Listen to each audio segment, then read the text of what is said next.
Busquemos. Cirrosis. Ahí te hago zoom así se vea bien. El mío era colecistitis.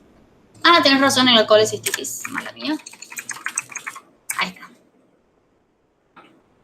Cuando vos estés lista, empezá a presentar. Bueno, aquí, digamos, no tenemos el nombre, ningún dato del paciente, más que el material, que es vesícula biliar. ¿Leo lo de descripción macroscópica? No. Háblame Bueno. del método, después del diagnóstico y después del paciente. Bueno, el método usado es biopsia excisional de órgano total. Ajá. Y eso lo podemos decir porque el tamaño ahí de la vesícula dice que es 12 por 3 centímetros, que se corresponde, digamos, con el tamaño de la vesícula. Bueno, una vez extraído, lo vamos a colocar en formol al 10%. Y como dice, descripción microscópica no corresponde, entonces no digo lo de... No, pasa directamente a hablar de lo que es la displasia, qué sé yo. Bueno, en el diagnóstico ahí vemos que dice displasia de alto grado de la mucosa vesicular, que esta va a ser una alteración o cambio citoarquitectural del tejido, que esta se produce cuando hay una inflamación persistente, que en este caso sería la colecistitis aguda y crónica. Y esta va a tener un gran riesgo de evolucionar hacia un carcinoma de la vesícula. Por eso decimos que al haberla retirado por colecistectomía es, digamos, bueno para el paciente. Y de ahí dice colecistitis, pericolecistitis aguda, exudativa y hemorrágica, sobreagregado a un proceso inflamatorio crónico proliferativo. Decimos que la colecistitis es un proceso inflamatorio de la vesícula, que esta se da por una obstrucción, que en este caso sería litiasis vesicular, que esta lo que va a hacer, lo que va a producir es un aumento en la presión intraluminal de la vesícula, que esto va a causar éstasis y disminución del retorno venoso, lo que va a producir un edema. Y bueno, cuando hay muchos episodios de colecistitis agudas, van a generar la colecistitis crónica, en que esta es la que va a terminar desarrollando la displasia de alto grado. Ajá. Y en cuanto a la pericolecistitis aguda, exudativa y hemorrágica, decimos que es una inflamación de los tejidos que van a rodear a la vesícula, y es hemorrágica porque hay una extravasación de glóbulos rojos. Y la litiasis es lo que causa, digamos, la obstrucción mecánica, que esta va a dar, digamos, lugar a todos los procesos que se desarrollan, y que esta podía ser por cálculos de colesterol, que va a ser de color amarillo, y por cálculos de pigmentos biliares, que van a ser de color negro o pardo.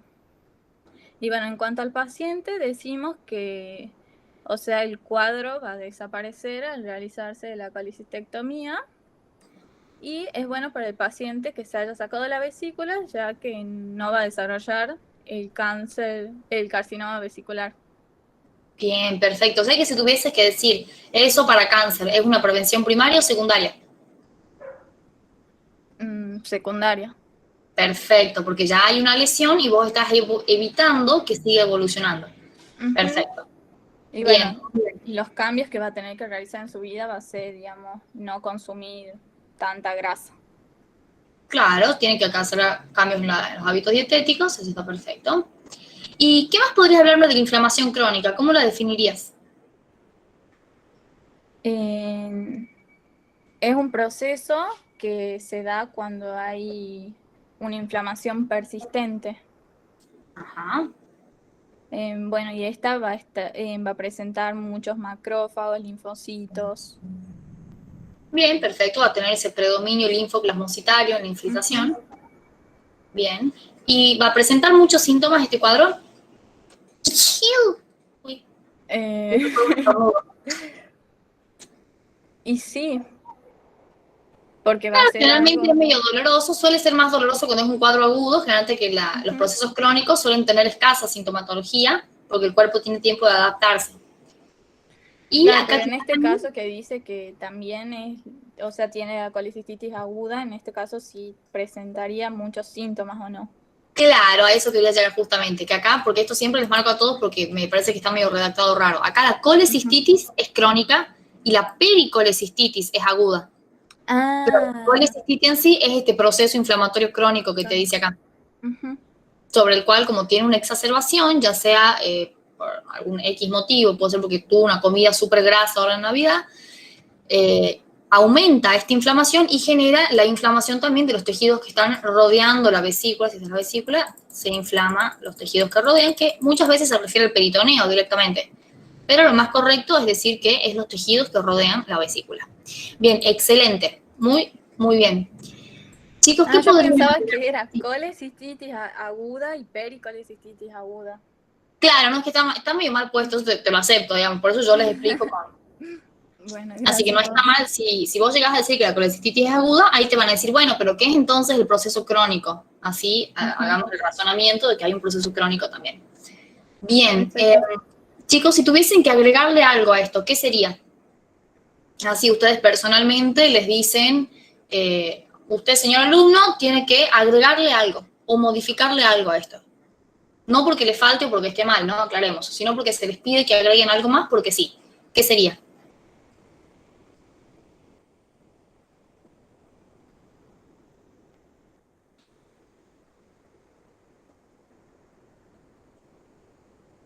Elba, por ejemplo, ¿podrías hablar de algo más en este tema que se te ocurra?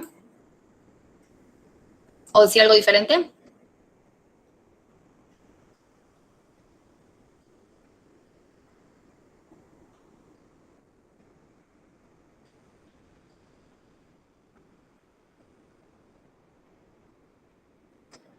No, bueno, la verdad es que es bastante, lo diste súper completo. Es difícil pensar en qué agregar, yo lo sé, pero eso a ustedes también les sirve como ejercicio para repasar qué se dijo y ustedes cómo lo harían. Esa es la idea de hacer este intercambio también, que se puedan corregir mutuamente. Acá, por ejemplo, bueno, siempre se puede indagar un poco más en las características que tiene la inflamación, se puede hablar de los procesos de fibrosis que va a sufrir la vesícula, se puede hablar de los patrones que va a tener una vesícula crónica, que podría ser la de hidropesía en porcelana o xantogranulomatosa. Probablemente esta sea una xantogranulomatosa o esclerotrófica porque tiene una pared engrosada por mucha fibrosis, porque, bueno, tiene la litiasis y porque presenta este cambio displásico que es bien característico de ese patrón vesicular. O sea que eso también se podría mencionar. Si no se lo menciona, no pasa nada. Fue un examen súper completo, que le vamos a poner un 10 y una carita feliz. Bueno. Maro, ¿te animás con el tuyo? Que te había tocado fístula, me parece. Sí, o sea, no lo armé, pero más o menos tengo una idea de qué decir. Claro, con que sepas qué es la fístula, ahora lo vamos manejando juntas. Ujú. Léelo y cuando estés lista, empezá.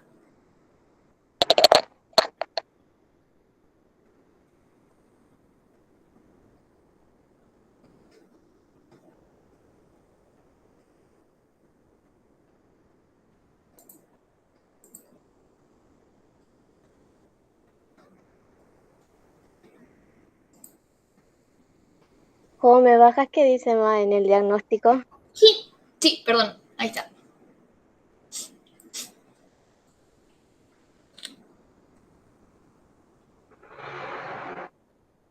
Bueno, se presenta un fragmento anatomopatológico, bueno, no dice el nombre del paciente, de 21 años, que el material es una fístula perianal, la cual se obtiene por medio de una biopsia excisional, Bien. que lo puedo determinar por el tamaño que mide 5 centímetros de longitud y porque dice que también se está adherido a fragmento de piel. Podemos decir que la biopsia tengo que fijarlo con fórmula al 10% y luego puedo hacer el proceso histológico, que es deshidratación y aclaramiento en alcoholes, fijación en parafina, corte con el micrótomo y coloración. Ahí estaría más o menos. Sí, obvio, esa parte está perfecta. Acuérdate que la palabra no es proceso histológico, es procesamiento. Ah, precisamente. Bueno. Bueno, en cuanto a la fístula perianal, es un trayecto fistular crónico agudizado. Quiere decir que la fístula es una forma anatomopatológica de las inflamaciones crónicas, la cual se define como la comunicación anormal entre dos órganos o un órgano y una cavidad natural o hacia el exterior. Ajá. En este caso sería hacia el exterior. Claro, es una comunicación entre el canal anal y la zona perianal. Y después la fístula tiene como lesión previa un absceso, que es un sudado purulento en una cavidad neoformada que está bien definida y tiene una cápsula. Bien.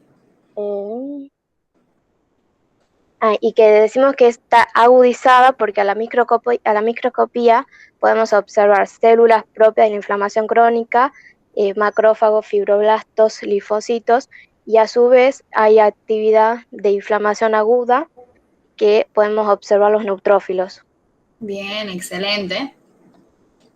Y luego, bueno, hay que explicarle al paciente muchas veces que el proceso para llegar a la fístula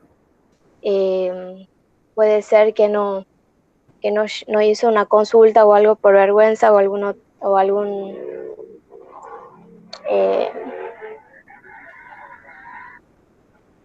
bueno, no sé. Bueno, o sea, generalmente el paciente va a consultar, pero con vergüenza. Uno no suele no consultar porque tiene un huequito extra, como que te llama la atención y decís, uy, bro, ¿qué anda pasando? Vamos al médico. Además, tenés que pensar que la etiología muchas veces puede haber sido una infección, una ETS, un traumatismo. Es un poco más frecuente en los hombres, así que bueno, también uno por ahí lo relaciona con eso, con la edad, es joven, frecuente en personas jóvenes muchas veces. Y al paciente le genera un poco de dolor, de molestia, tiene riesgo de infectarse postoperatorio, así que hay que hacerle curaciones a ese paciente. Hay que hacer la limpieza y tienen que tener cuidado por la zona en la que está, de que cuando se siente no hacer movimientos torpes para que no se le rompa la sutura y no tenga que volver a quirófano a hacerse suturar. Bien. Así que bueno, eso quizás ahí sería para incluir sobre el paciente. Bien, buenísimo. ¿Alguien podría decir algo diferente o agregarle? Este es un informe cortito, o sea que en general lo que podés decir del informe es poco, pero... ¿Podría agregar la definición de inflamación crónica y aguda y hacer la comparación? Totalmente, justamente eso te iba a decir. Pero como es cortito, bueno, siempre puedes buscar ahí algún chinche para agregar que tranquilamente puede ser la definición de inflamación crónica, porque esta es un proceso de inflamación crónica, porque imagínate que las células tienen que reorganizarse para darle formación a este túnel, digamos, que se forma. Sí. ¿Y cómo podrías definir ahí entonces inflamación crónica? Que la inflamación crónica es un proceso de larga duración, de entre meses a años, en el que hay un predominio de células mononucleares, entre ellas linfocitos, fibroblastos, macrófagos, que tiene pocos síntomas y signos, por lo que el organismo trata de compensarlo. Bueno, acá también podría hablar de lo que es la curación por primera y segunda intención. Este paciente, como si le van a hacer suturas, esas suturas ya harían una curación por primera intención, pero si no se le hacen esas suturas, va a curar por segunda intención porque hay mucha distancia entre los márgenes. Sí. Por ejemplo, eso sería otra cosa que puedes mencionar. Pero buenísimo, con que me interesa más que nada que sepan encarar este informe que está perfecto. Muy bien. Veamos quién más. Bueno, Elba, supongo que si volviste recién de viaje, no tuviste mucho tiempo de verlo al informe, pero ¿tenés ganas de que lo intentemos hacer juntas? ¿Un poquito? Bueno, Jo.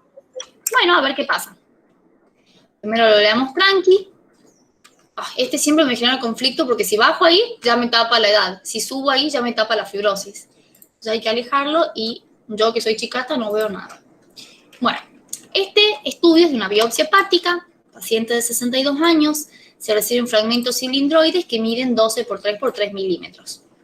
El diagnóstico es de cirrosis y en las características microscópicas que más nos interesan es que la arquitectura está alterada, hay formación de nódulos, hay espacio porta con fibrosis, que estos son los tabiques fibrosos que nosotros hablábamos en la clase, tiene un componente inflamatorio a predominio linfoplasmocitario, actividad de interfase moderada, conductos biliares presentes, vena central no se observa, sinusoides congestivos, los hepatocitos tienen cambios reactivos regenerativos, hay actividad necroinflamatoria lobulillar leve, no se observa colestasis y la esteatosis es escasa y macrovascular.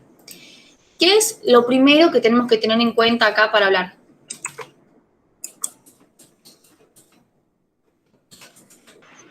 Bueno, el método anatomopatológico. Ajá. ¿Cuál se te ocurre que puede ser por las características que tiene? Para mí es una biopsia por punción. Excelente, perfecto. Es una punción biopsia. ¿Y esto lo vamos a justificar? Bueno, primero que nada, por el tamaño de la muestra y el hecho de que sean cilindros. Recuerden que la punción biopsia es una punción por aguja gruesa, o sea que acá tiene forma de cilindro la aguja, por lo tanto, el material que saquemos también tiene forma de cilindro.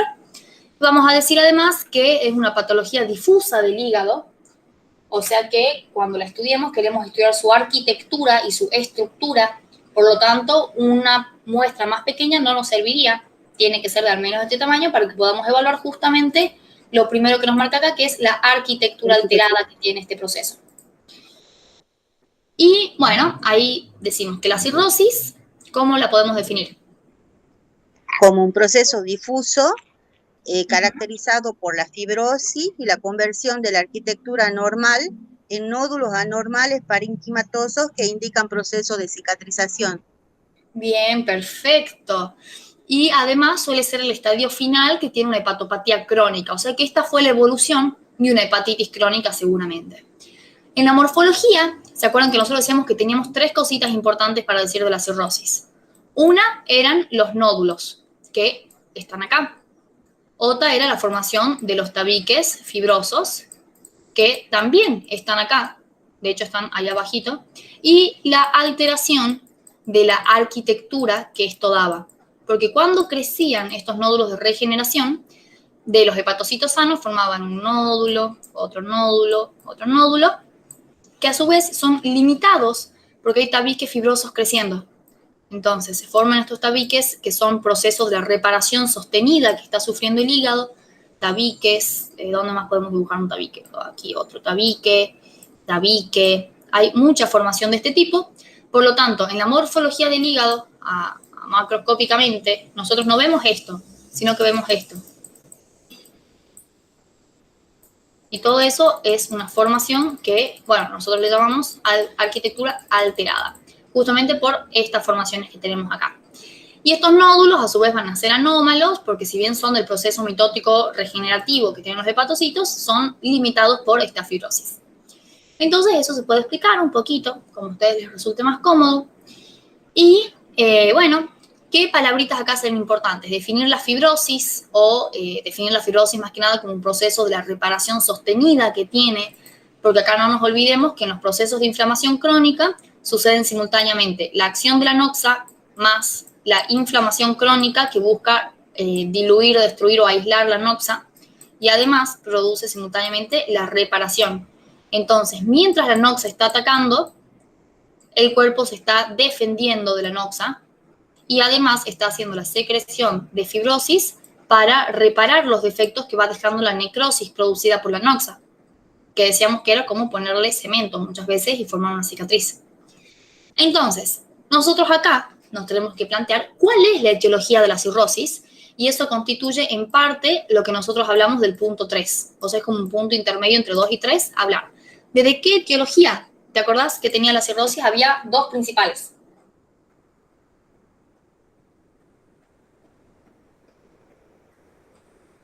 dentro de las etiologías pueden ser alcohólicas, no alcohólicas, como las infecciones crónicas, víricas. Exacto.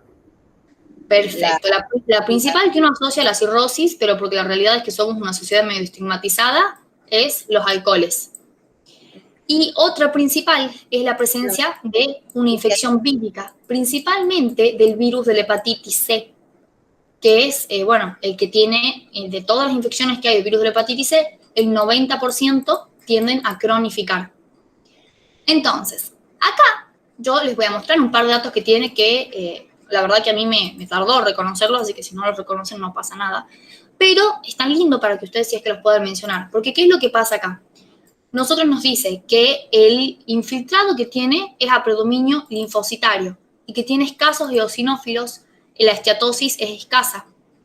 O sea que acá de alguna manera nos está diciendo, esta hepatitis no es alcohólica, porque si fuese una hepatitis alcohólica, el hígado tendría cambios grasos y encontraríamos que esta esteatosis es más abundante. O sea que por lo tanto no es alcohólico. Si no tiene eosinófilos, tampoco es causa parasitaria, pero tiene linfocitos, o sea que acá nos está tirando un guiño de que esta puede ser por una hepatitis de causa viral, como es el virus de la hepatitis C. Entonces acá ya podremos pasar a hablar del punto 3, listo, métodos y diagnóstico, y hablemos del paciente hablando del principal factor de riesgo, que es la hepatitis C en este caso. Y acá, ¿qué podemos decir? ¿Te acordás cómo se contagia o cómo se transmite la hepatitis C? Sí, la hepatitis C se transfiere por sangre. Excelente. Entonces, ¿qué vamos a decir? Como se contagia por la sangre, con pequeñas exposiciones incluso de sangre, uno ya adquiere el virus. Vamos a decir que factores de riesgo va a ser las inyecciones sin descartar la jeringa, digamos que se comparta la jeringa, incluso para la administración de droga parenteral, ir a hacerse tatuajes o piercings en un lugar que no haya esterilizado los materiales o que no use materiales descartables, y las prácticas sexuales que conlleven un intercambio sanguíneo también van a tener una exposición a este probable virus. Como es un virus, nosotros sabemos que existe la terapia antiviral, que es medio complicada, larga y acá no se usa muy mucho, pero hay una terapia para el virus de la hepatitis C. Entonces, la cirrosis no tiene cura. O sea, la cirrosis de por sí, uno no es que dice, se te va a curar en 10 semanas, anda a hacer reposo, no tomes vino. No, la cirrosis no se va a curar. Pero la hepatitis C sí. Y nuestro objetivo de curar la hepatitis C es que pase lo siguiente. Y estoy eligiendo un color lindo porque es importante. Si nosotros eliminamos la noxa, no hay más inflamación crónica. Si no hay más inflamación crónica, no hay más reparación. Si no hay reparación, no hay fibrosis y por lo tanto detenemos el proceso cirrótico. O sea, vamos como paulatinamente permitiendo que el hígado deje de sufrir tanto, porque estamos limitando lo que le hace daño, que es esta fibrosis que nos marca acá. Entonces, esa sería una de las acciones a realizar con respecto al paciente y a su terapéutica, que haga el tratamiento para la hepatitis C.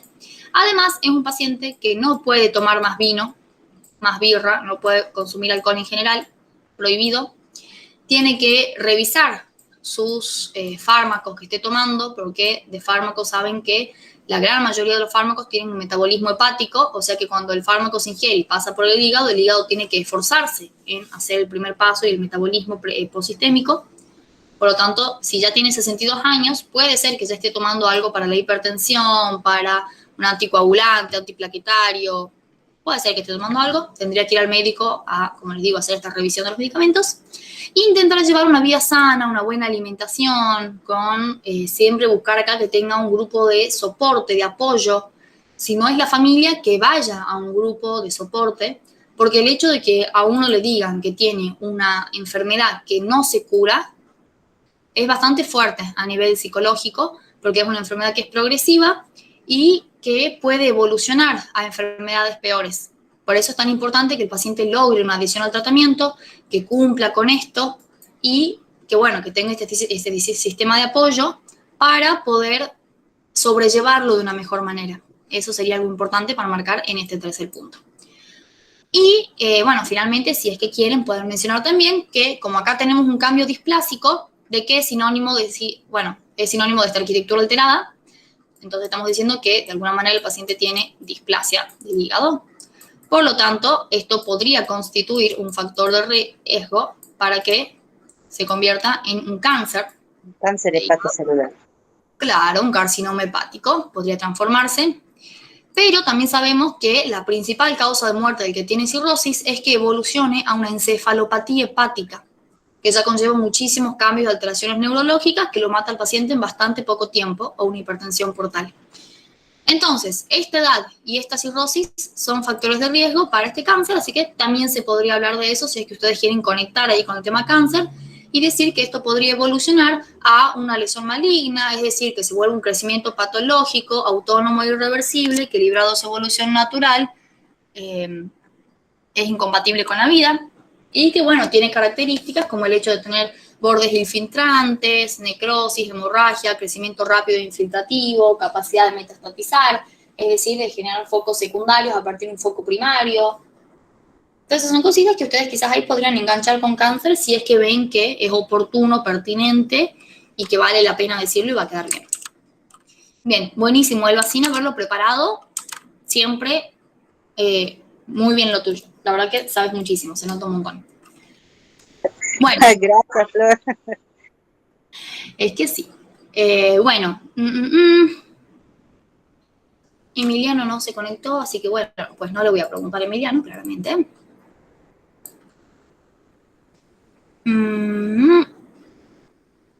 Bueno, me parece que ya les pregunté a quienes les tenía que preguntar. ¿Me faltó alguien presentar el informe? Por las dudas pregunto.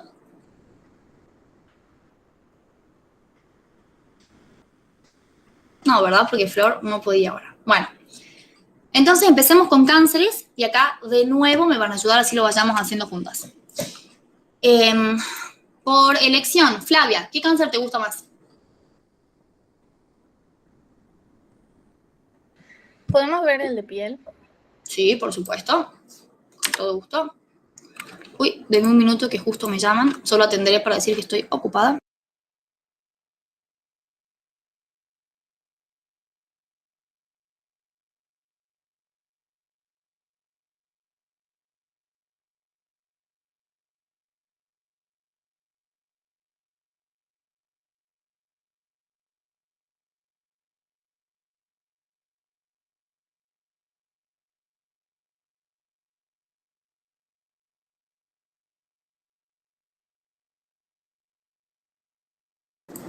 Bueno, les dejaré leyendo melanoma. Justo tengo que ir a recibir un cajón de pollos para alimentarme durante la semana.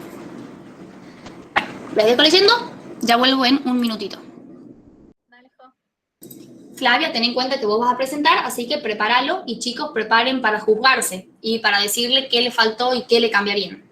Más que no para corrección, porque Flavia lo hace excelente, sino para sumar algo y para que tengamos variedad de opiniones.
Bueno, ahora sí, perdón por la pequeña interrupción. Bueno, ¿qué podemos decir de este informe?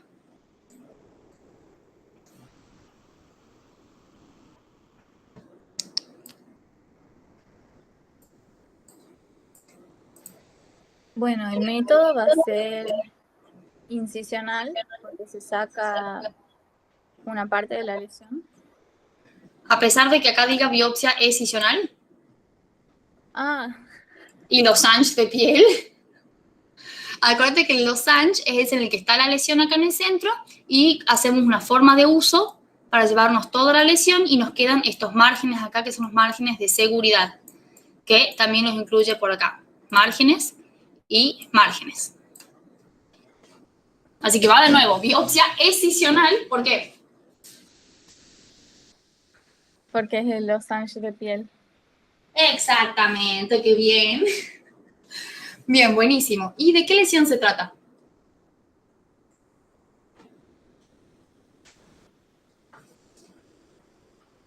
Un melanoma. Bien, ¿y qué es el melanoma?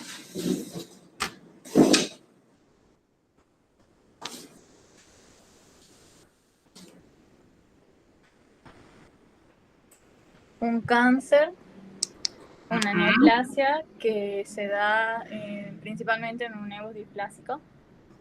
Bien, sí, quizás un poco más técnico sería decir que es una neoplasia epitelial maligna derivada del epitelio pigmentario, o sea, de los melanocitos. Eso constituye el melanoma en sí. Y que sí, como vos me decís, perfecto, las lesiones precursoras van a ser los nevus displásicos, que como tienen También. displasia, son lesión precursora. Y también el carcinoma in situ. Claro, que evoluciona en un punto a melanoma o carcinoma in situ. Perfecto, esto sobre lesiones precursoras. Y acá tenés varios datos de los factores pronósticos. ¿Qué podemos mencionar de esos? Mira, nos da acá el tamaño del tumor, nos da el nivel de Breslow, nos da el nivel de Clark, nos da el TNM y nos dice que no tiene invasión.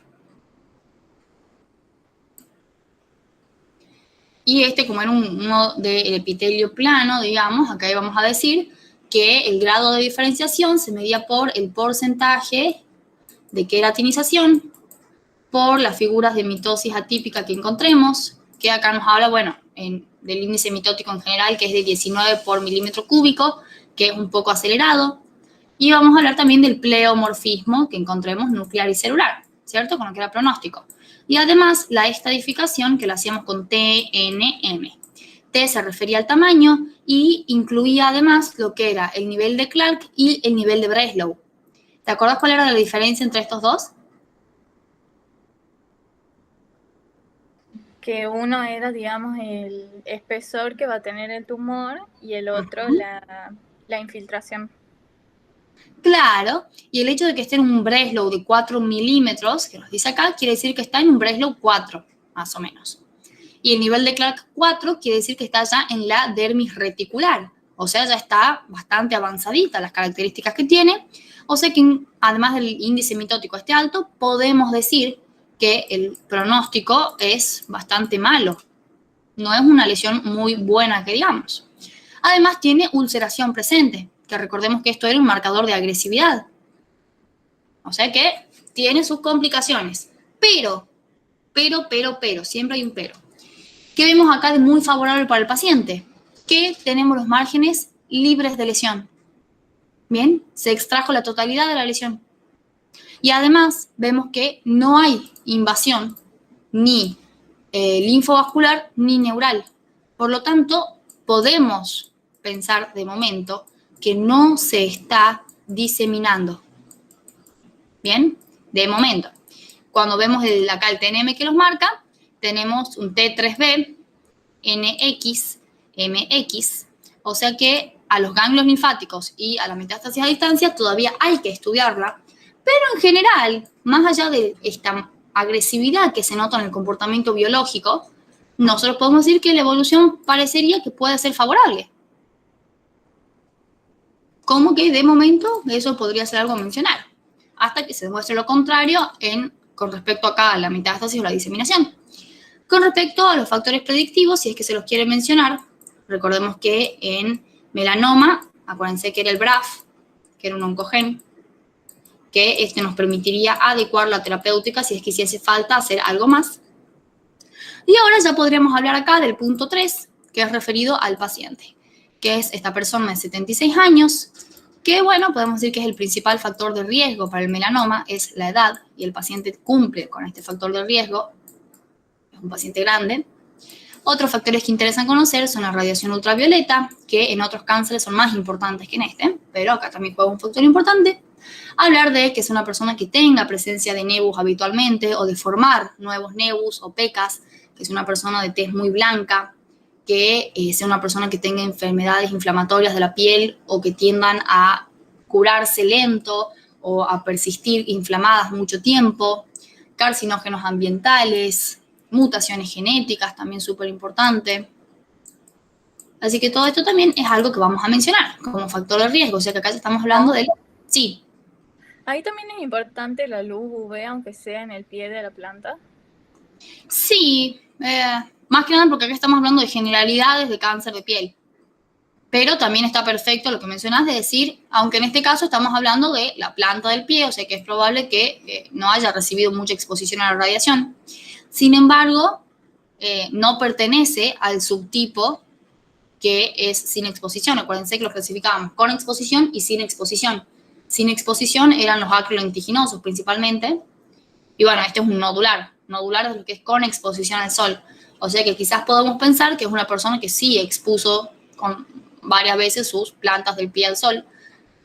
La única forma que se me ocurre, sinceramente, es cuando tomas sol de espaldas, que dejas las patitas a la exposición también. O quizás otras que no estoy pensando, pero seguramente tiene que ver con eso porque es una variante que incluye la exposición solar. Pero es un buen dato lo que vos decís porque es algo a considerar. Y bueno, ya hablando de eso, quizás se podría hablar de la forma de prevenir el cáncer de piel, que uno habla de intentar no tener tanta exposición solar, sobre todo en horarios de riesgo, como es entre las 10 de la mañana a las 4 de la tarde. Si es que se van a exponer al sol, usar siempre protector solar, que sea factor más de 50, si no, no sirve para nada. Si es que también tiene que estar al sol, intentar utilizar prendas que los cubran del sol o que sea con una sombrilla, un paraguas, algo que los esté protegiendo de tanta agresión solar. Y bueno, que cada tanto se realicen controles, más que nada si es que hay presencia de una nueva lesión en la piel, que a uno suele llamarle la atención. Y acá también jugaría el papel importante de mencionar el ABCDE, en el sentido de decir, si uno tiene un nebus que cambia en su forma, tamaño, color, presentación, tiene que prestar atención a la asimetría, los bordes, el color, el diámetro y la elevación. Y acá pueden caracterizar cada uno. Decir asimétrico era que si una lesión, acá vamos caracterizando benigno versus maligno. Nosotros decíamos que una lesión que es benigna suele ser simétrica, o sea que suele ser, si nosotros la dividimos en dos, igual de un lado que del otro. En cambio, una lesión maligna suele ser asimétrica, porque si uno la parte de un lado, no es igual de los dos lados. Sobre los bordes, una lesión benigna suele tener bordes netos. En cambio, una lesión maligna suele tener bordes difusos, bordes infiltrativos, bordes mal marcados. Sobre la coloración, una lesión benigna suele ser marrón, rojiza, incluso medio rosada, pero suele tener una sola coloración y que esa persiste. En cambio, la lesión maligna suele tener variedad de colores o colores atípicos, como gris. Suele tener más de un color adentro o evolucionar. En un momento era rojo, después se vuelve marrón, después tiene un tono azulado. Incluso hay personas que te relatan que tuvieron lunares con una coloración verduzca, que yo lo pienso, me parece rarísimo. O sea, yo al toque voy al médico, si veo que tengo una mancha negra o azul o verde, parece súper grave como para ir al médico. Entonces, es diferente la coloración que tienen. La lesión benigna suele tener un diámetro pequeño, de menos de 6 milímetros. La lesión maligna suele medir más de 6 milímetros. Esta en este caso mide 1,7 centímetros por 1,4 por 0,4 de espesor, que es bastante grande. Y con la elevación, una lesión benigna suele ser plana o con una ligera sobreelevación. Y esta nos dice en su morfología que es sobreelevada, nos dice que tiene bordes irregulares y nos dice que tiene una coloración negruzca. O sea que cumple con todas estas características del ABCDE para que digamos que es maligna. Y bueno, eso lo puede ver una misma persona si ve que tiene estas variaciones en sus nebus, o también hacer los controles dermatoscópicos una vez al año o cada 2 años para tener la posibilidad de hacer un diagnóstico temprano para poder tener también un tratamiento oportuno. Así que todas esas son cositas que se podrían mencionar sobre este tipo de informes. ¿Alguna duda sobre esto? ¿O qué más podrían agregarle?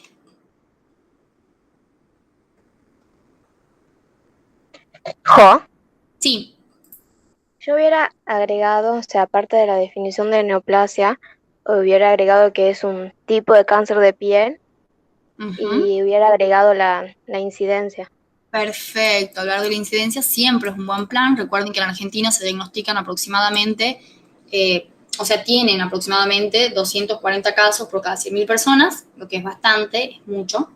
Y que dentro de esos casos de cáncer de piel, el 1% corresponde a melanoma, que si bien es el menos frecuente, es el más agresivo, o sea que somos unos bendecidos de raza humana por tener poco de este cáncer, pero que aún siendo el menor porcentaje, sigue siendo un elevado porcentaje que encontramos, hablando de que hay 240 por cada 100.000. Muy buen aporte. Y quizás se podría hablar también de los factores ambientales. No es lo mismo vivir en un lugar que tenga una tremenda exposición solar como es Tucumán, Santiago del Estero, que no hay dónde esconderse del sol, a que vivir en el sur o vivir en Buenos Aires, que tienen mucha edificación y que tienen lugares donde la agresión solar no es tanta, más que nada porque los norteños, geográficamente hablando, están más altos y están más cerca del sol, y los porteños están sobre el nivel del mar. Eso también es algo que influye. Y bueno, todos los que están en el medio también van a tener sus variaciones geográficas importantes. Y también, bueno, si quisiesen, yo no lo veo fundamental para nada, pero si quisiesen hablar de que también dependen los factores del ambiente, de la persona, en el sentido de decir, no solo la edad, sino el contexto socioeconómico y sociocultural en el que se encuentra, porque una persona que sabe que estos cambios son malignos va urgente al médico. Una persona que no sabe que estos cambios son malignos se pone una crema, se compra el Macril, después por las dudas se pone Unesia, después por las dudas se lo empieza a rascar porque le pica, después le pregunta al vecino, el vecino le dice, no, ponete aloe vera, a mí también me pasó, y después le dice, no, mira, yo lo que tuve que hacer es agarrar un poco de mayonesa con palta, te lo pasás por la mano, entonces viene un pájaro, te lo picotea, y empiezan con todas esas cosas de gualichos, de la gente que tienen, o por ahí de todas estas terapias no convencionales, vieron que no están científicamente probadas y que realmente lo ideal es asistir al médico cuando uno sabe que es malo. Ahora, si no se sabe que es malo, no se asiste al médico. Así que eso también es un factor que influye bastante. Y bueno, acá ya tendríamos una visión bastante general de todos los temillas que hay que mencionar. Recuerden que para cáncer siempre va a ser importante marcar factor de riesgo, lesión precursora, pronósticos y predictivos, que estaba aquí, lo borré para dibujar. Bueno, ¿qué otro tema les gustaría? Mari, elegí un cáncer. No sé, cualquiera. Eso no es elegir un cáncer. Es que no sé. A ver, ¿qué cáncer? Veamos un PAP de otro. ¿Saben que este es lindo también, no? El de tiroides. Ese no lo vi todavía con ninguno de los chicos. Cáncer de tiroides, para que no se asusten, no es parte del temario realmente. Acá no es para que ustedes hablen del cáncer de tiroides, sino para que hablen de las características que pueden ver. Como por ejemplo, bueno, esta es una mujer de 35 años, es joven. Yo ahora hago zoom porque si no, no leo y queda acá cortado el 35. Se obtiene una tiroidectomía total con vaciamiento ganglionar.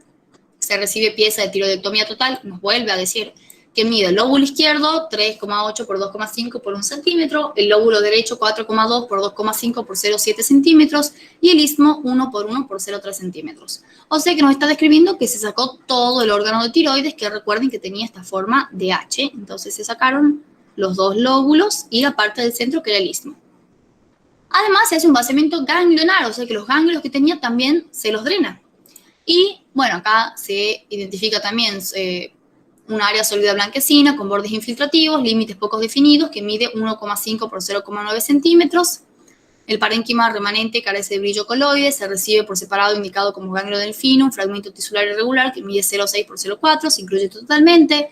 indicado como nivel 6 se reciben 11 fragmentos tisulares que miden 2,5 por 2,4 por 4 centímetros, son 11 formaciones nodulares, y bueno, acá sigue describiendo el recurrencial izquierdo, se recibe fragmento que mide 3 por 3 centímetros.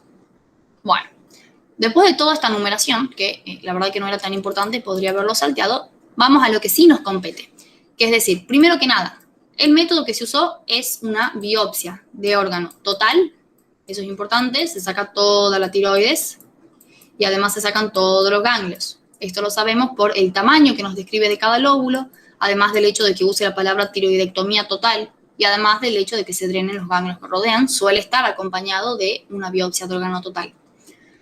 Acá, el paciente lo que tenía era un carcinoma papilar clásico. Acá, de entrada, vamos diciendo, el carcinoma es una neoplasia maligna derivada, en este caso, del tejido glandular, probablemente de la tiroides. Me imagino que va a ser un adenocarcinoma porque es una glándula. Que, bueno, es un crecimiento patológico, autónomo y irreversible, que librado de su evolución natural va a ser incompatible con la vida. Nos da las características de la neoplasia que presenta, que es el hecho de que el tamaño tumoral sea de 1 centímetro por 1 centímetro, tiene los márgenes libres, no tiene angioinvasión, pero sí tiene invasión linfática, por lo que se hace un drenaje linfático también. Y esto nos obliga a pensar que tenemos que también estudiar la metástasis a distancia, que sería la formación de un foco neoplásico secundario a partir de la diseminación de este foco primario que estamos estudiando ahora. Los ganglios linfáticos regionales, hay metástasis en uno de los 11, con que uno ya tenga metástasis es suficiente. Mide 0,6 centímetros, no se observa extensión extranodal. El ganglio delfiano no tiene metástasis. Bueno, acá tenemos el TNM, es un T1B, o sea que es una estratificación bajita dentro de todo, pero ya hay presencia de diseminación linfática N1A y MX. Acá podemos definir también, ya en el punto 2 ya hablamos un poco del diagnóstico, podemos definir lo que es el sistema TNM, podemos definir de nuevo bien lo que es la metástasis, podemos hablar de que el tamaño tumoral se corresponde con este tamaño 1, por lo tanto una lesión chiquitita, pero si se sacó la totalidad de la tiroides, tiene que ser porque es una paciente que es joven y por lo tanto sea una variedad de cáncer más agresivo. Más allá de que nosotros no estudiamos el cáncer de tiroides, todas esas deducciones se pueden hacer en base al informe que está acá, digamos. Entonces consistiría en hablar de la evolución de un cáncer en general, decir que generalmente las lesiones suelen contener áreas de fibrosis, de calcificación, que tienen bordes mal definidos, crecimiento infiltrativo y rápido, que tienden a la metástasis, que muchas veces están asociados también a hemorragias, que vamos a encontrar altos grados de anaplasia mientras peor pronóstico tenga. Y en este caso, lo que sí interesa que lo sepamos bien es que si a esta paciente se le está sacando toda la tiroides, significa que esta paciente no va a tener más producción de hormonas tiroideas. Nada, cero, porque no tiene tiroides. Por lo tanto, es una paciente que todos los días va a tener que tomar una pastilla de hormona tiroidea para que su cuerpo funcione normalmente. Y esto para la paciente no solo significa una molestia, porque todos los días tiene que tomar una pastilla, sino que también es un gasto económico importante porque hasta donde yo sé ninguna obra social cubre las hormonas tiroideas. El hospital no te las va a dar gratis toda la vida tampoco, así que es un gasto que va a tener que bancar ella, que tiene 35 años el resto de su vida, que si tiene suerte va a ser bastante porque disecó la totalidad de la lesión. Y siempre es importante aclarar que hay que estudiar si es que hay metástasis a distancia. Y yo sé que fue cortito y que lo dije medio rápido, pero esa sería más o menos la presentación de este informe, que es un cáncer que no estudiamos, pero que tiene todos los datos para que ustedes hablen de generalidades de cáncer. O sea que está bueno conocerlo también. Busquemos otro que sea de cáncer. Bueno, este es un adenocarcinoma de pulmón. Acá en este caso estamos teniendo un varón de 70 años. El material es líquido pleural, es un extendido, o sea que nos está diciendo que acá se habla de una citología. Bien, ahí se ve mejor. Es una citología. Y bueno, vamos a decir que en este caso se recibe un informe anatomopatológico de una citología de líquido pleural. Siempre se puede hablar un poco de que la citología es el método que estudia los extendidos celulares, para su estudio, que como en este caso es de líquidos, va a requerir un procesamiento de un ultrafiltrado o una centrifugación que nos permita separar las células de la parte líquida. Posteriormente se va a hacer el procesamiento histológico y, bueno, siempre vamos a tener que confirmarlo con biopsia porque la citología no confirma los diagnósticos, sino que nos da un diagnóstico presuntivo. Uy, sí quería hacerlo, ahí está.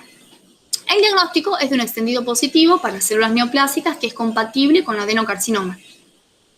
O sea que vamos a empezar diciendo, el adenocarcinoma es una neoplasia epitelial maligna, o sea, perdón, voy abreviando porque si no, no me entra nunca, derivada del tejido glandular.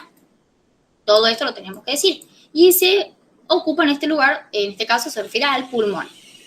El adenocarcinoma era uno de los tipos más frecuentes de cáncer de pulmón, y acá recordemos de la incidencia, el cáncer de pulmón es uno de los más frecuentes en Argentina, tanto para hombres como para mujeres, y el adenocarcinoma es de estos el más frecuente.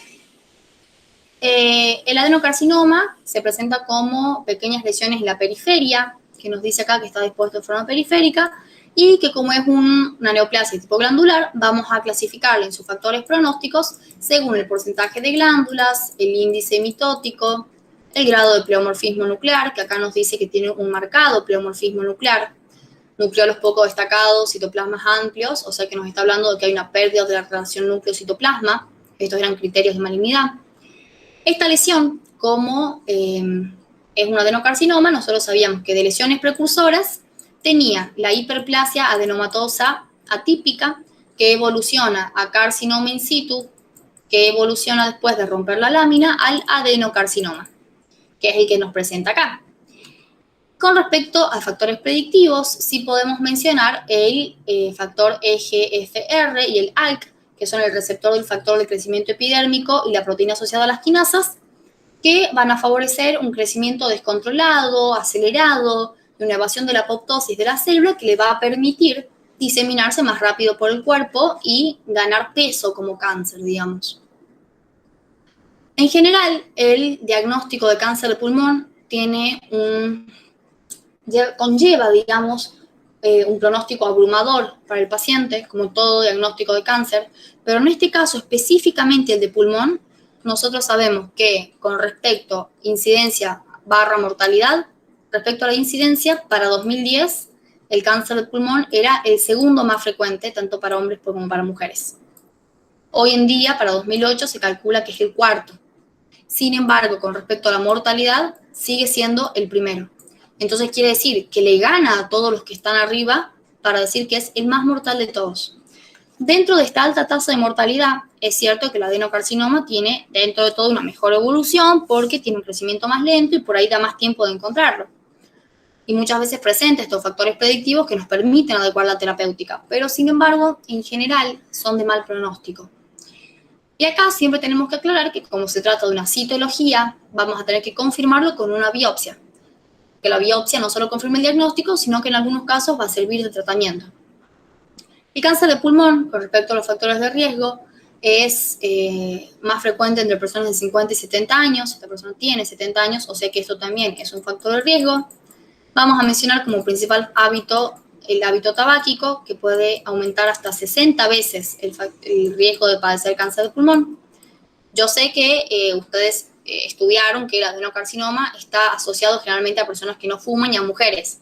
Pero bueno, en este caso es un varón que puede o no ser tabaquista, no lo sabemos, pero es un factor de riesgo importante.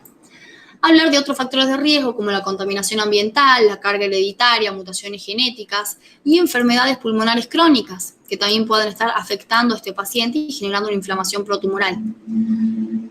Con respecto a lo que nosotros podemos saber de qué pronóstico va a tener, el hecho de que ya tenga estas características malignas y medio que nos está diciendo que tan temprano no es el cáncer. O sea, no encontramos un carcinoma in situ para nada. Es un adenocarcinoma ya formado que cuando hagamos bien la biopsia vamos a determinar en qué estadio se encuentra para poder determinar qué tratamiento vamos a realizar y también si es que tiene o no presencia de estos factores predictivos para adecuar el arsenal terapéutico.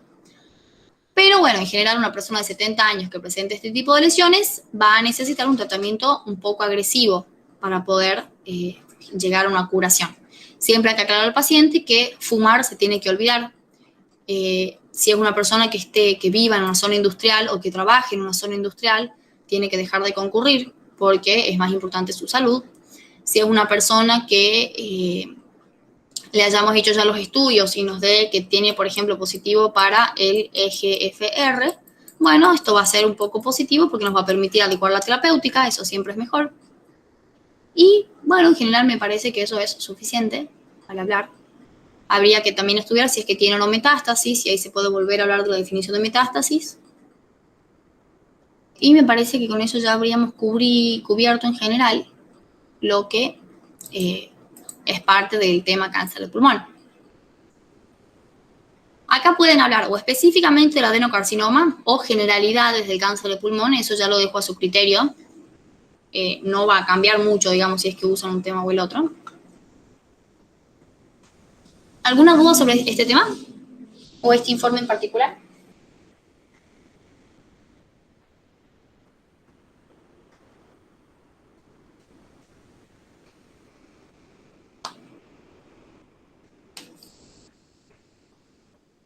Bueno, si no, pasemos a hacer uno de cervix.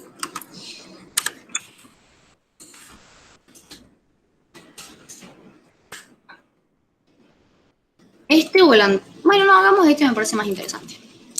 Bueno, en este caso, el informe se está tratando de una biopsia cervical. Probablemente se trata de una biopsia tipo incisional y guiada también por colposcopio. Recuerden que eso siempre es importante también mencionarlo. Y acá, ¿qué podemos decir? Tenemos como puntos importantes el material, es cervix, la edad de 56 años, son fragmentos irregulares que miden 8 por 5 por 5 milímetros, son blancos de consistencia blanda, el diagnóstico es carcinoma de células escamosas moderadamente diferenciado e infiltrante del cuello uterino, tiene presencias de embolias vasculares linfáticas. Observaciones, no dice nada. Bueno, acá vamos a empezar diciendo el método, que, como les digo recién, tiene pinta, toda la pinta de ser una biopsia de tipo incisional y de tener también guiada por colposcopía. Esto lo podemos saber por el tamaño de la muestra, además de que probablemente acá podríamos decir que si tenemos en cuenta el algoritmo diagnóstico del cáncer de cuello de útero, se empieza con un PAP y el test de BPH, y cuando estos daban positivo teníamos que confirmarlo con una biopsia y colposcopía. Así que tal vez esta mujer de 56 años ya haya consultado antes y ya tenga positivo el PAP y el BPH y esté confirmando su diagnóstico con esta biopsia. El diagnóstico nos indica que hay un carcinoma de células escamosas que es moderadamente diferenciado. Bueno, el carcinoma de células escamosas es la neoplasia que deriva del epitelio escamoso del cuello del útero. Es una neoplasia maligna, es decir, que es un crecimiento, bueno, del tejido epitelial plano estratificado, es decir, que es un crecimiento, como decimos siempre, patológico, autónomo y irreversible, equilibrado de su evolución natural, es incompatible con la vida. Acá, el hecho de que nos marque que es moderadamente diferenciado, ¿se acuerdan que nosotros habíamos dicho que mientras más diferenciado es, mejor? Y mientras más indiferenciado es, peor.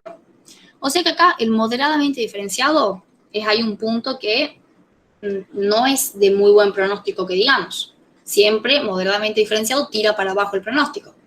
¿Y qué quiere decir? Que no se parece mucho al tejido que le da origen, o sea que presenta cierto grado de anaplasia, podríamos decir. Y el hecho de que sea infiltrante también es un hecho medio de mal pronóstico. No está muy bueno que tenga un carcinoma infiltrante. Quiere decir que tiene ya un componente invasivo del cuello del útero.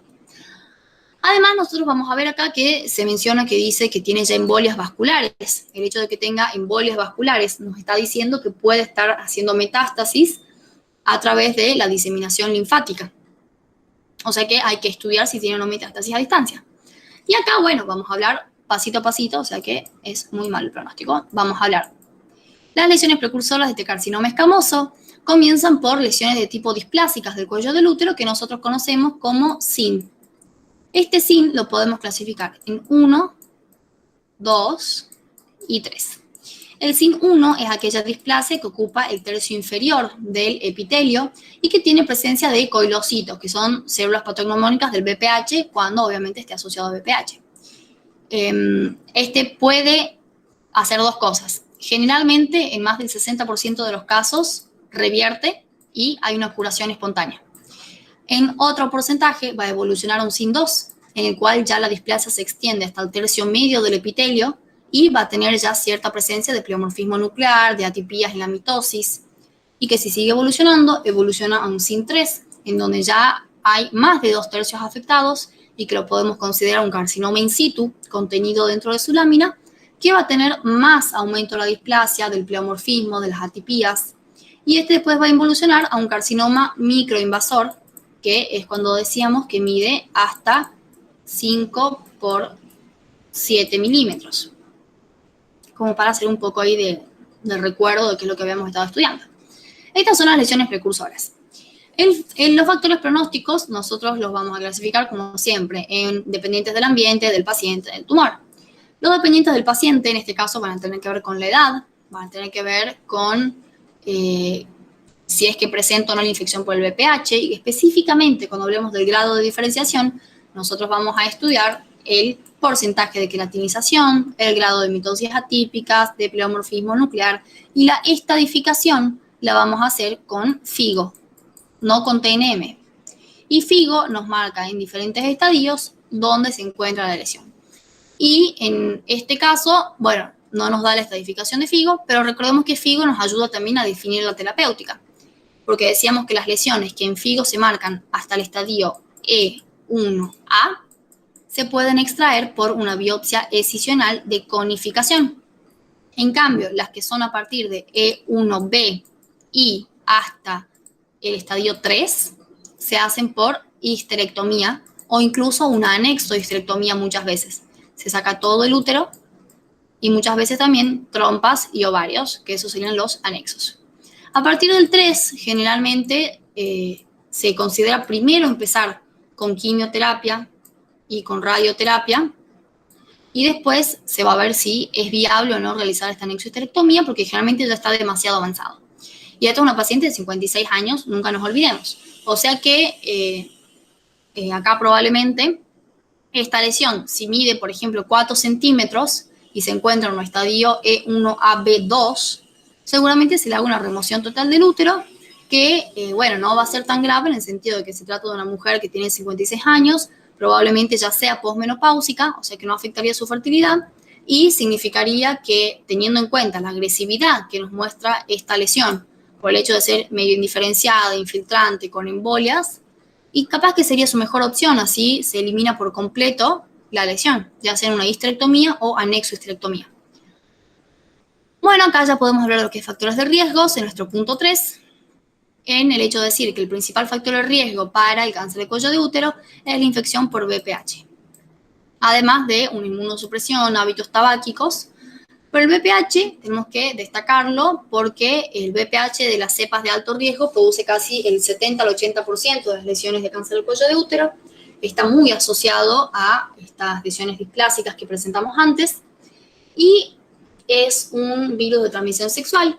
Tiene prevención primaria, que consiste en la colocación de la vacuna contra el VPH y el uso de profilácticos, que es el preservativo en el acto sexual, para no tener contacto, pero muchas veces se puede contagiar aún si se está usando el preservativo. La vacuna es una vacuna tetravalente contra las cepas 6, 11, 16 y 18 contra el VPH, que a partir de 2000, más o menos 2007, 2010, se le empezó a poner obligatoria en el calendario de vacunación nacional para todo niño y niña de 11 años, que es cuando presenta mayor efectividad, y más que nada, acá interesa que sea antes de la iniciación sexual para que no haya contagio del VPH. Y esa es la prevención primaria. La prevención secundaria va a ser el hecho de hacerse los tamizajes. Y acá mencionamos lo que es el algoritmo del VPH. El algoritmo del VPH, bueno, en realidad el Instituto Nacional de Prevención de Cáncer nos dice que toda mujer y varón trans de más de 30 años se tiene que hacer, más que no hayan hecho antes una histerectomía, se tienen que hacer el test de VPH e iniciar el algoritmo en el que decimos. Se hace el test de VPH y se hace en la misma visita ginecológica el PAP, porque acuérdense que se hace por doble toma. Si este VPH da negativo, se lo vuelve a repetir a los 5 años. ¿Por qué? Porque quiere decir que la paciente no presenta VPH. Entonces veamos en 5 años si ya presenta BPH. Si da positivo el BPH, se lee la citología. Si esa citología es negativa, quiere decir que la paciente tiene BPH, pero no generó lesiones. O sea que volvemos a verla en 18 meses y volvemos a hacer el test de BPH. Si el test de BPH da negativo, quiere decir que en estos 18 meses logró vencer la infección por el BPH y que ya está curada del BPH. Si da positivo, quiere decir que todavía tiene el BPH y tenemos que evaluar la citología. Si no presenta lesiones, se vuelve a hacer el BPH los 18 meses. Si presenta lesiones en este punto o en cualquier otro punto que acá la citología dé positiva para lesiones, se hace una confirmación con biopsia, que generalmente va a ser una biopsia de tipo incisional guiada por colposcopio.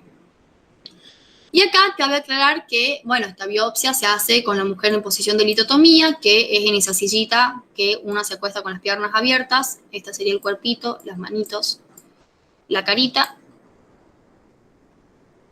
Ahí está. Y se usa el espéculo, que es el que va a ensanchar el canal uterino para permitir una mejor visualización. Se va a utilizar el colposcopio, que recuerden que tiene un lente de bajo aumento que nos permite ver mejor, y además una lupa. Y ahí nosotros vamos a poder visualizar cuál es la zona que está afectada y hacer de ahí la biopsia.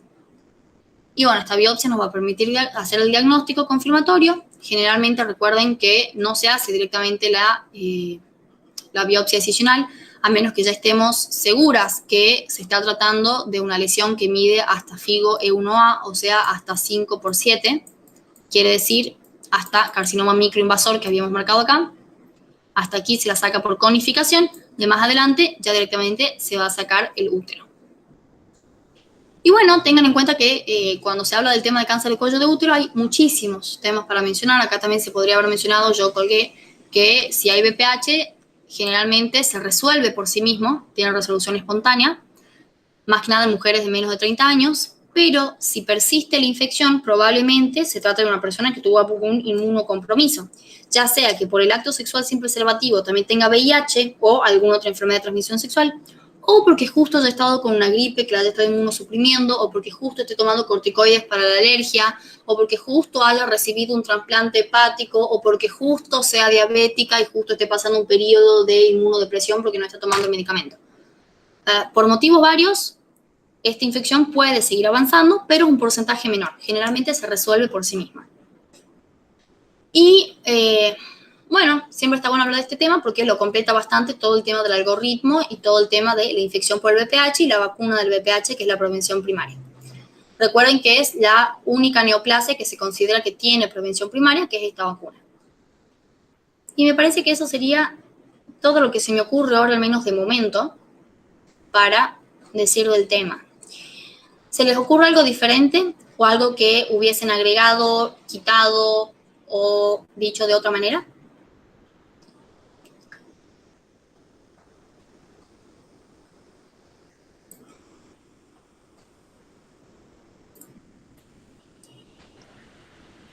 Bueno, si no, paso a explicarles porque sé que en muchos quedó duda, más que nada porque antes no se lo usaba mucho como ejemplo. Otro tipo de método que se puede utilizar, acá recordemos que, o sea, lo mencioné recién, pero bueno, expliquemos un poquito mejor, que la toma del BPH y del PAP se hacen juntos con lo que es una, a ver si acá tengo más espacio, sí, con lo que es una espátula que tiene dos manitos, dos lados. La parte que entra al canal del cuello uterino toma la lesión del raspado celular inducido, que es para el PAP, y la otra parte toma una muestra humoral para hacer el test de BPH, que por eso es que se hacen juntos y se llama doble toma, se hacen en la misma cita ginecológica. Y también otro tipo de método que podemos usar es la conificación, que es el que nosotros utilizamos por PIP o por bisturí frío, que saca lesiones de hasta 5×7 milímetros, tenía la base en exocervix, el ápice en endocervix, y se lleva a la zona de transición en el centro, o sea que acá adentro va la lesión. Otra que podemos utilizar es la dilatación y el legrado, que en esta lo que se utiliza es un espéculo y se utiliza la cureta o legra, que es como parecido a un cuchillito de untar queso, de los quesitos crema, o una cucharita para helados muy chiquitita, que lo que se hace también es con la mujer en posición de litotomía. Esta no me salió tan bonita. Se dilata el canal uterino con el espéculo y cuando el canal uterino ya está dilatado, por el colposcopio se ve mejor, se ingresa con la cureta y se hace un raspado del tejido. Entonces acá estamos obteniendo tejido del endometrio y se lo utiliza mucho para evaluar patologías endometriales, se lo utiliza muchas veces en casos después de un aborto para desprender los restos del tejido que quedaron adheridos. Y cuando nosotros lo estemos utilizando para el diagnóstico de patología del canal cervical, o sea, para nuestro algoritmo de cáncer de cuello de útero, recuerden que es diagnóstica y que no es terapéutica, porque es de tipo, se saca un pedacito nada más de la lesión, no se va a sacar la lesión entera. Y me parece, bueno, también recuerden que la histerectomía y la anexohisterectomía ya van a ser lesiones, van a ser tratamientos más agresivos en los que se va a sacar todo el útero o también el útero con las trompas y también con los ovarios. Y me parece que esos serían todos los métodos de útero. ¿Me faltó alguno? ¿O de alguno quedó dudas?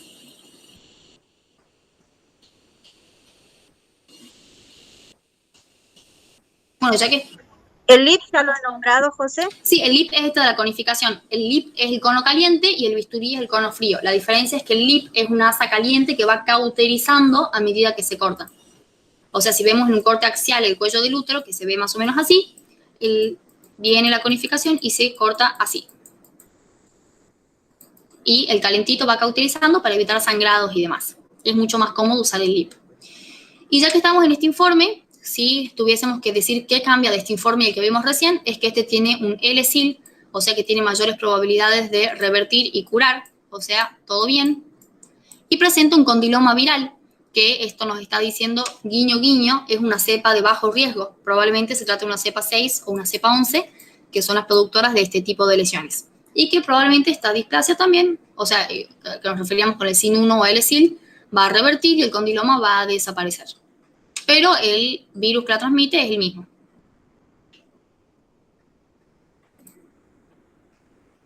¿Alguna duda? No. Bueno, buenísimo. Genial, si queda claro este tema, es un tema importantísimo porque, como verán, hay 3 informes de PAP y 2 informes de cervix, o sea que cáncer de cuello de útero no se les ocurra presentarse si no lo tienen claro, es súper importante. Igual que cáncer de mama, más que nada porque la mayoría de las JTP son mujeres, de hecho son todas mujeres, menos un señor que la verdad que nunca había escuchado su existencia, y la mayoría trabajan en la maternidad, o sea que lo que más ven es cáncer de cuello de útero y cáncer de mama, que además por lejos son los cánceres más interesantes y más copados para hablar. Recuerden que cuando hagan el repaso de todos los cánceres, tienen que saber factores de riesgo, lesión precursora, factor pronóstico y factores predictivos si es que los tiene. Y si además se sabe la incidencia, este es un punto extra que ustedes tienen. Siempre es muy copado decir, por ejemplo, el cáncer de mama es el que más afecta a las mujeres. El cáncer de cuello de útero es el segundo de mujeres, o sea, el tercero en la lista, pero el que tiene una mortalidad más elevada, digamos, el 50% se lo considera con tasa elevada de mortalidad. Así que eso también es importante, que cáncer de pulmones es de los más elevados, cáncer de colon subió un puesto últimamente por la mala alimentación que lleva la gente, próstata en el hombre también es súper importante, pero la mortalidad es más baja. Así que bueno, todas esas son cositas importantes. A medida que vayan repasando van a ver que cada vez se vuelve más fácil y se vuelve también un poco más automático, por así decirlo,